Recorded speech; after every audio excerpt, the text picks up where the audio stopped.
გურჯისტანი და ვრასტანი გაზეთების კონტენტის შინაარსის და მშობლიურ ენაზე ინფორმაციაზე ხელმისაწვდომი. ერთ-ერთი რეკომენდაცია შეეხება თავად რედაქტორებს სრულყოფილი ინფორმაცია რა ხდება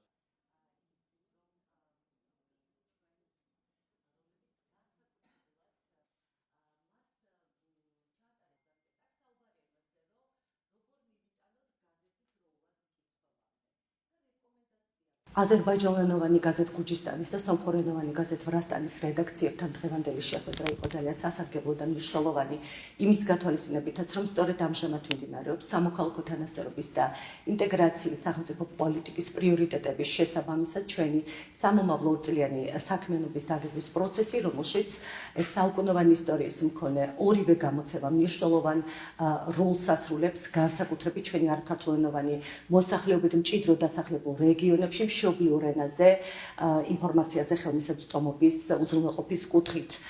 დღეს ჩვენ შევაფასეთ განხორციელებული საქმიანობა, განვიხილეთ სახელმწიფო მინისტრის აპარატის ინიციატივით ჩატარებული ფართომასშტაბიანი დამოუკიდებელი კვლევის შედეგები, რის საფუძველზეც დავსახეთ რედაქციების საქმიანობის შემდგომი ეფექტიანობის გაზრდის გზები, რათა ორწლიანი სამოქმედო გეგმის ფარგლებშიც მათ კიდევ უფრო უკეთესად შეასრულონ ჩვენი ადგილობრივი მოსახლეობისთვის აქტუალურ თემატიკაზე, სახელმწიფო პროგრამებსა და შესაძლებლობებზე ერთგვარი გზამკვლევის როლი. დღეს აზერბაიჯანულენოვანი გაზეთი გურჯისტანის და სომხურენოვანი გაზეთი ვრასტანის შორის მინისტრთან ერთად იყო შეხვედრა.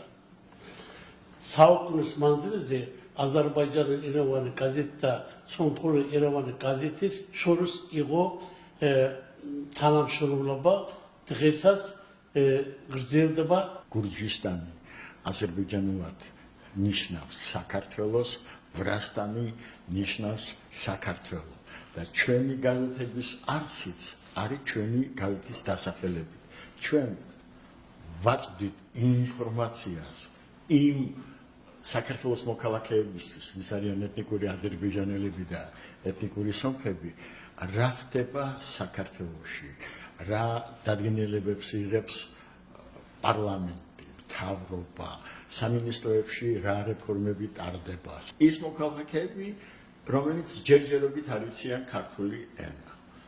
ეს არის ჩვენი მისია და უღრმესი მადლობა ქალბატონ თეახლედიანს ეს პირველჯერ არ ინტერესებს მუდმივ კავშირშია ვეუბნება არის პრობლემა, არ არის პრობლემა, გვაქვს ის გადაწყვეტა გვინდა და გვეხმარება. აი ამისთვის ჩვენ ორი გაზეთის არა მარტო რედაქციების, არამედ გაზეთის მკითხველების სახელითაც მადლობას ვუხდით.